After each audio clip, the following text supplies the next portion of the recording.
Tharad APMC hall ખાતે ગુજરાત વિધાનસભાના અધ્યક્ષ શ્રી શંકરભાઈ ચૌધરીના અધ્યક્ષસ્થાને થરાદ તાલુકા સહકારી ખરીદ વેચાણ સંઘની 66મી વાર્ષિક સાધારણ સભા યોજાઈ હતી। આ સભામાં ઇફકો એમસીના સહયોગથી એક ખાસ શિબિરનું પણ આયોજન કરવામાં આવ્યું હતું। સંઘના ચેરમેને આ પ્રસંગે જણાવ્યું હતું કે દરેક ખેડૂતોએ હવે નેનો ખાતરોનો ઉપયોગ કરવો જોઈએ। ઇફકોના સહયોગથી ખેડૂતોને ડ્રોન દ્વારા ખાતરનો છંટકાવ કેવી રીતે કરવો તેનો ડેમો પણ આપવામાં આવશે।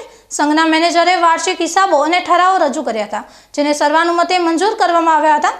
વિધાનસભાના અધ્યક્ષ શંકરભાઈ ચૌધરીએ સંઘની કામગીરીની પ્રશંસા કરી હતી અને જણાવ્યું હતું કે થરાદના ખેડૂતોને આવનારા સમયમાં યુરિયા ખાતરની કોઈ અછત ન થાય તે માટે તેઓ સતત મદદ કરવા તૈયાર છે। તેમણે ગામોગામ ખાતર પહોંચી શકે તે માટે મંડળીઓ દ્વારા વ્યવસ્થા ગોઠવવાનું આહવાન પણ કર્યું હતું। પૂર્વ સાંસદે પણ જણાવ્યું હતું કે સહકારી માળખામાંથી ખરીદવામાં આવતી વસ્તુઓ સારી ગુણવત્તાવાળી હોય છે અને તેનાથી ખેડૂતોને આર્થિક ફાયદો થાય છે।